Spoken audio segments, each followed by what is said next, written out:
Hey guys, welcome back. You know where we are, Latrobe Valley, Scott Matthews, building the Camel. Watch along, we'll see what we get up to.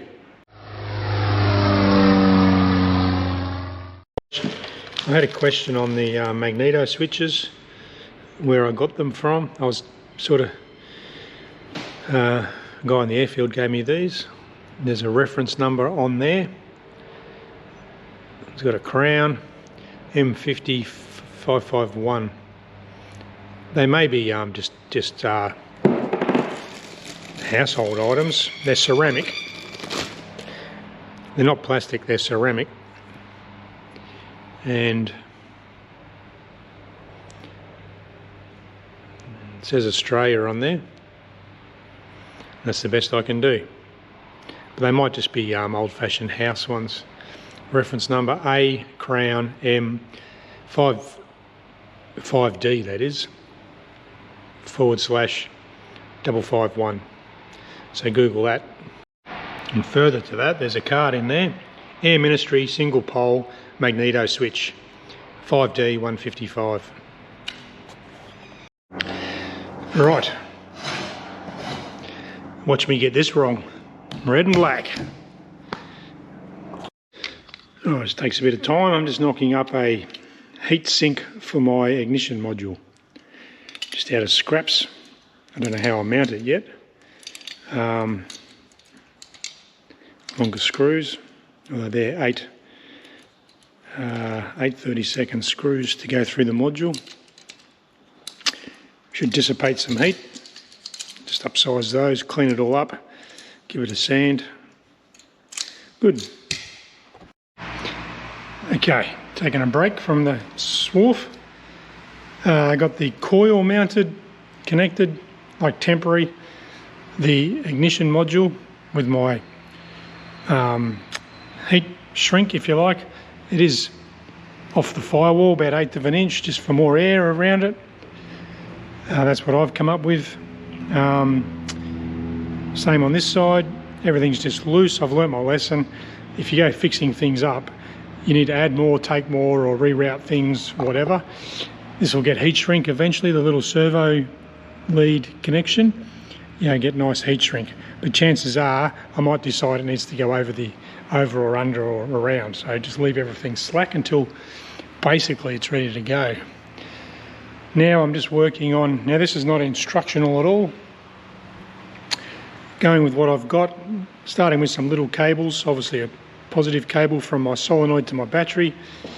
What I have learnt though this time is just to mark, you see the way the cable wants to sit. It's pretty, this is Tefcell or something they call it. Pretty tough cable. I've got little marks. So this one needs to be 90 degrees to that one, just to help myself out a bit. I run the drill into the terminal. Yeah, I know it's maybe not as right, but that's what I do.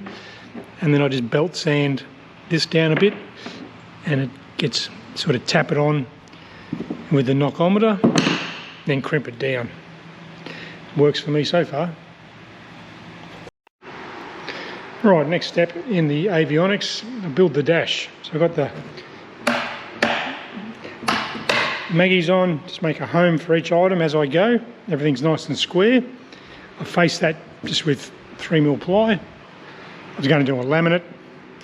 I went through and did my shopping list. This is where the fun goes out of it a bit because the dollar signs start rolling in. So I've purchased all these push lock fittings from the hot rod shop. And I got a bag of 20 on order because I bought all these stock, all of these.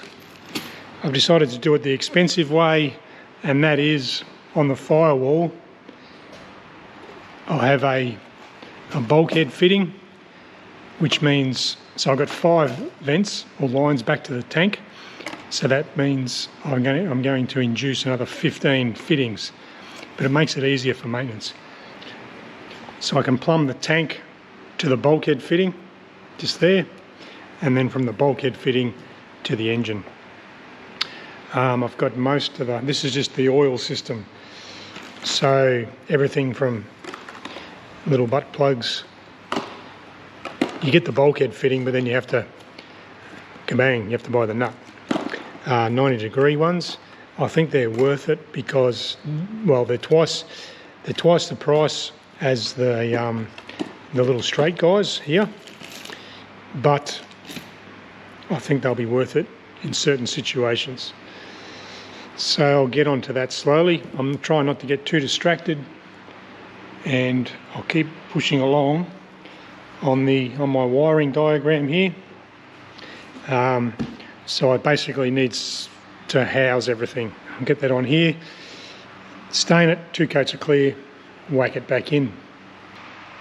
All right.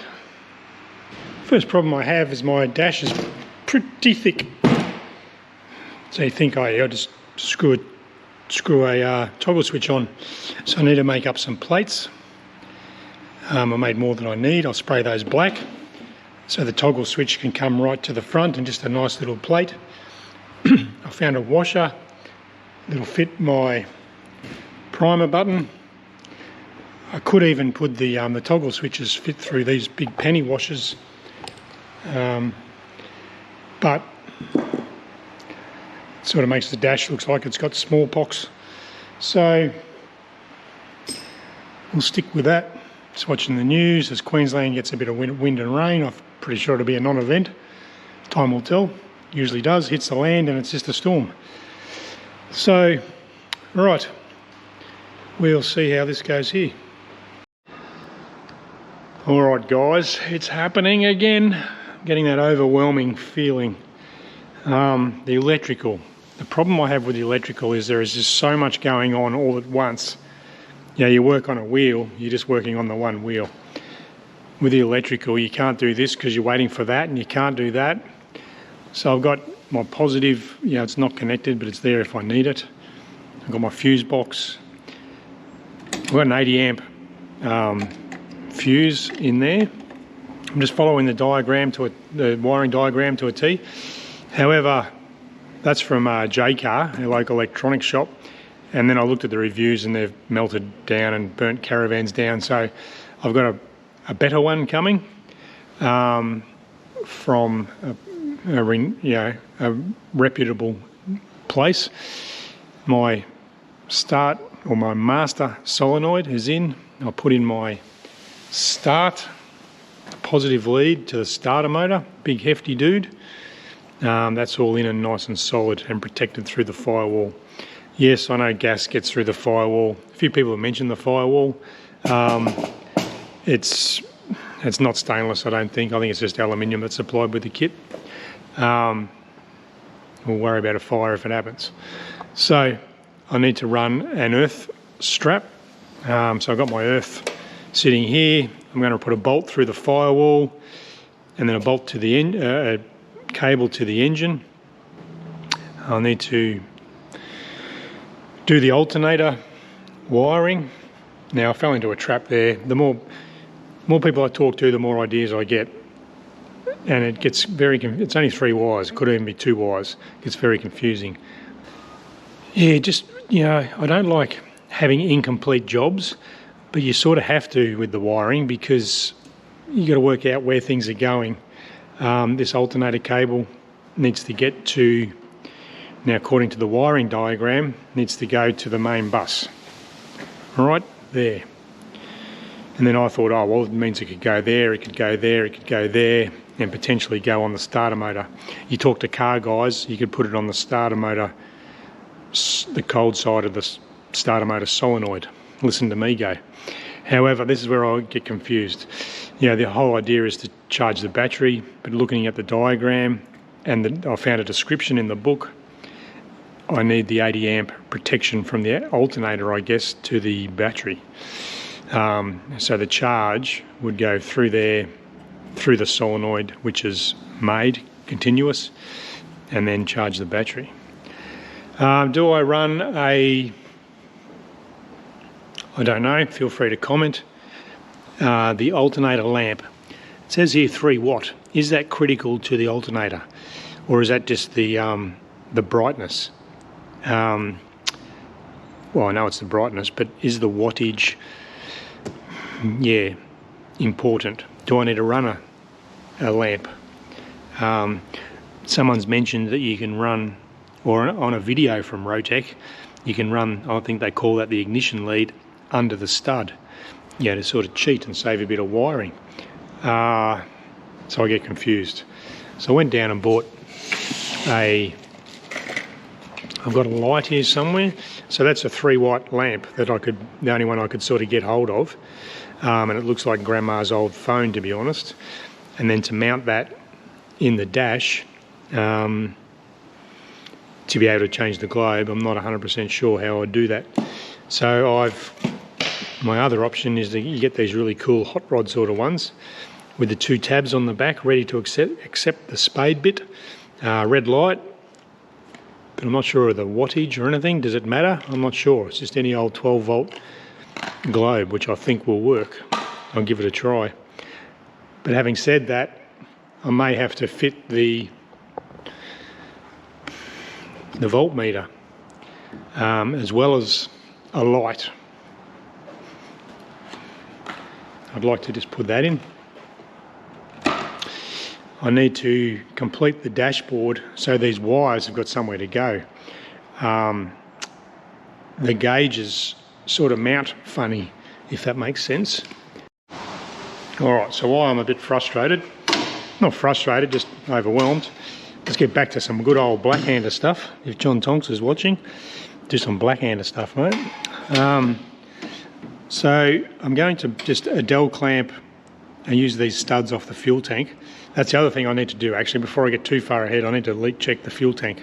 To do that, I need to go to the shop, get some fittings, plumb that. I'll do the balloon system where you put a balloon on there and pump it up with a bike pump and just see if the balloon deflates.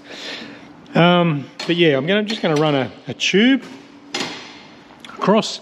That way these guys and whatever else can punch through the firewall. I won't put it in the tube. Gives me something a monkey bar, something to hang on to, all the wires, like a loom, and I'll run that across. I thought about PVC, but then I don't want static build up near my fuel tank. And I will use that as just a cross member for the wiring to come across to my little avenue of avionics. Okay, been in a bit of a avionics frenzy. You need so many terminals and avionics secret stuff. Bit of a mess over here. It's time for a clean up. I've got to a point. Now I'm no avionics experts, guys, but this is where I'm up to. I've got all the main power supplied. Leave the positive disconnected for now. Powered up my bus. I'm going to replace this unit. There's reports of those melting, so I'll get rid of it. I've got a ignition wire or Maggie switch, which is actually an ignition switch, and taco, I think. Yep, taco. But I'm at the point now I need somewhere for these wires to go. I might do a dummy dashboard just out of 1/8" ply, and then I can route the wires, or maybe I'll just drop the rigid edge. I keep saying dashboard, guys. Instrument panel, which is here, waiting on a airspeed. I'm waiting on. I ordered 0 to 80 knots. So I just need to cut the circles out basically. Then I can sit everything in. I'll do a dry run. It's a bit hard with the wires. You try and do it neat, but you need room to, for instance, you want to pull the gauge out so you can get the wires off to change a gauge or fault find. I don't want things, this is my fuel tank, so you don't want power rubbing on your fuel tank. Important safety tip. Right. I also need to, before I get too far ahead, I keep saying it, I need to leak check the fuel tank. I'm getting a bit lazy, haven't pulled it out. I think I'll plumb it, leak check it, hope for the best. Big earth strap. All temporary, guys, at the moment. I'll get things working, then I'll loom everything. My OCD will kick in and everything will be nice. Got the alternator wired up. I put a monkey bar across there. Once again, the blue tape will come off and that'll get looked after. Don't worry, don't comment. Yeah, going well so far. One wire at a time in my wiring diagram. So I'm just keeping track of what I've done. Only got really, the instruments to go. Everything with the switches on. I've got to mount the scavenge oil pump. Now this thing weighs quite a bit.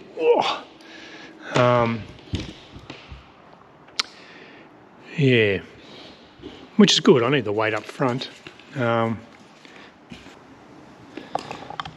Yes, I need to work out where I'm going to fit that.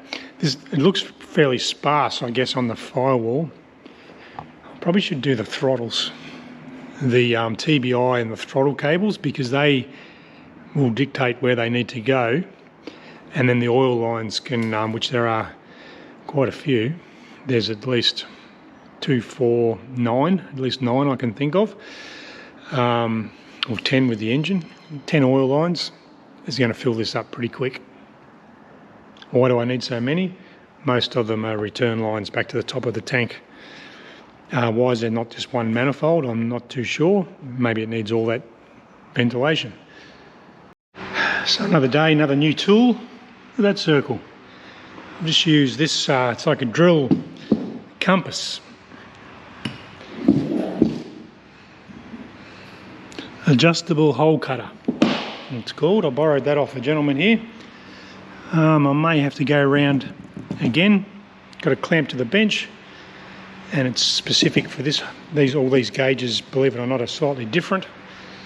But I'm really happy with that outside edge. Beautiful. All right, a bit of fun. Just cutting out, trying to make a donut now. That tool works really well. Hopefully that works for my. I just need to sit my altimeter a little bit proud. So I'll make a donut. So my donut, just working on getting that to fit nicely. Sneaking up on it. Bit hard with one hand. I've just got to engage that corner. Just got 2. And then the whole thing will go in. And that will sit like that. Nice. Okay, quite a bit of hand sanding and beveling and carrying on. So I've made the donut.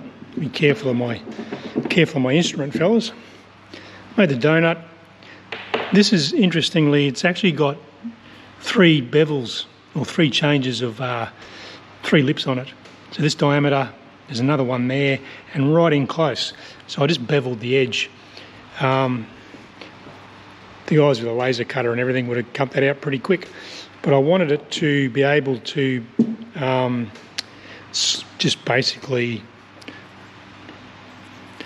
mark everything rear.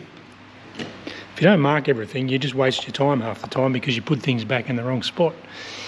So it sort of drops on and gives me a snug fit. Now I need to think a bit as well, because this is going to be orientation specific. If I glue that ring in crooked, then the gauge will be crooked. So let's think about that, and we'll glue that gauge, or sorry, the donut on. Got a parcel at home. Hopefully I've got the skid ball on order. New airspeed gauge is on order. So I just need to get the correct, that'll just screw on. That just need the correct hole size, and hopefully the AFR gauge is the same size as these fellas with a hole saw. Then I can stain the dash and put it in. That'll give my wiring some place to go. So what am I going to do now? Lots of jobs. I put my start switch here. I'm not sure if I showed you that. Just purely because the dash is so thick, it's about 3/8 of an inch thick.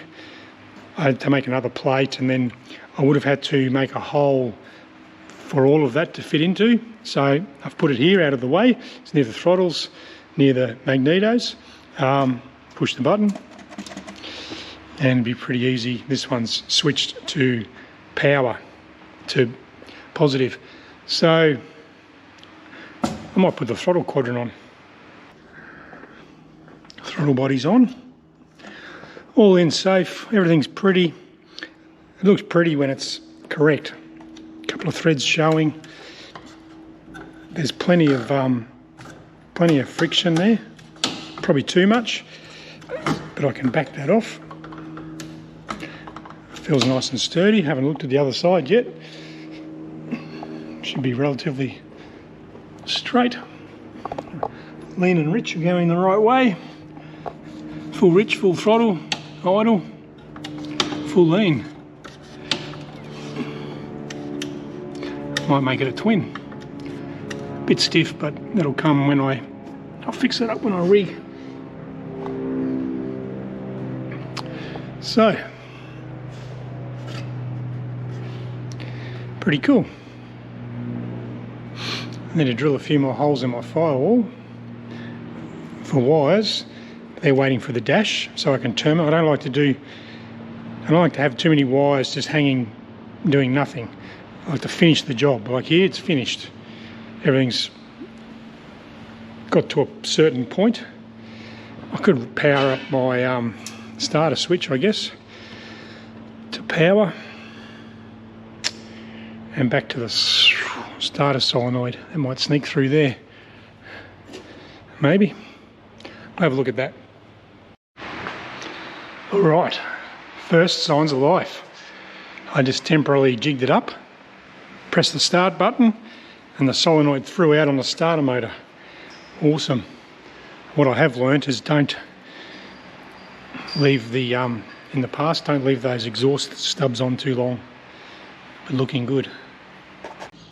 If you're going to take on a project like this, the engine and the airframe's the half of it. The amount of fuel fittings, oil fittings, bungs, buzz bars, you name it. I've just spent about, we better edit that out. I've just spent a lot. Actually, if my wife's watching, I won this in a raffle. For all the fittings. So I've just been down to my local Pertec, or the hot rod shop actually, next to Independent Motorsports. Those guys are great in there. They understand what I'm trying to do. I've drawn my rough schematic with all the joins. Got some fuel line, like fuel shut-off valve. Tried to simplify things right down.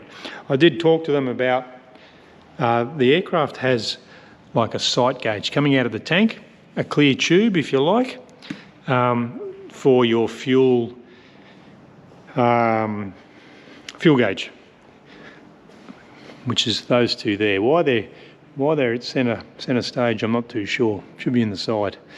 However, talking to the experts, I've already drilled those out. I shouldn't have. I'm going to whack some bungs in those, glue them up, done.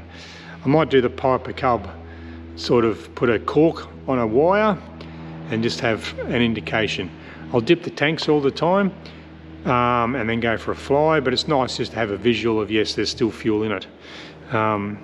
So I might do that potentially, work out a system of doing that, and that'll simplify the tank. A lot of sort of funny fittings, I guess.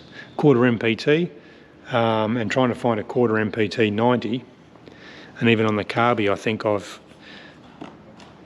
just different fuel lines, but I'll go through that as I do it. A lot of money spent on all the odds and sods that you need. You can do it 40 different ways, I understand that, same as the wiring, but we'll get there in the end. Sneaking up on it. Had an issue last night. I serviced the engine again. You've got to be so careful with these spark plugs. This guy down here, I've done it up tight now, but when you put it in by hand, it's so easy to cross thread, and I think I cross threaded it. I couldn't do it up by hand. It sort of stopped after 2 threads, and I'm experienced enough now in wrecking stuff that I knew it was time to pause, because it could end up with a cylinder change if you mash that up. Anyway, I put a socket on it and gently, and then it just let go and away it went with a bit of WD-40 on it. So you just got to be super careful that these, you know, they should spin freely like that and be able to do it up. Then the threads are engaged properly. There's 14 spark plugs, so I'll get used to that. Well, a lot of thinking going on here. Got another shopping list. I'm ready to go. Well, it's under there somewhere. Under there. Just all the little bits and pieces, bits and bobs. I made a few oil lines today. This will be the main oil line to the tank. Goes to the scavenge pump. I had to have two goes at the first line I made was this one. Then I realised the other scavenge one comes straight out, so you need room to. I made it too neat basically. So now I've got a spare hose made up, but that's fine. That'll sort of go there and go to the oil tank, a vent or something. I'll just make that one fit somewhere. I need a balloon. I want to pump up my tank. I've got the old Festo ball valve and stuff ready to go to inflate the fuel tank just with air, a couple of PSI, and I'll put a balloon on it just to make sure it's not going to leak. Then I can continue. I got my ball today in the mail. This guy. Now I'm just waiting on. This is held up for the AFR, air fuel ratio, and my airspeed gauge, which are in the mail, and I'll continue with that. So there's a lot of things waiting for other things. I need to fit my oil filter.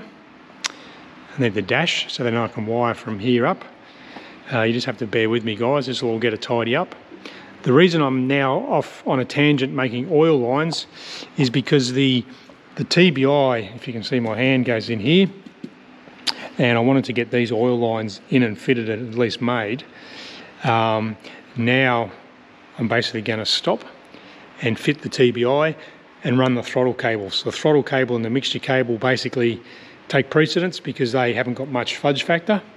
The rest of the stuff can just fit in around other things like oil lines and that sort of thing. So there you go. All right, guys, from a hot hanger once again, gear everywhere. All the gear, no idea. Thanks for watching. Hope you enjoyed that. We'll see you on the next video.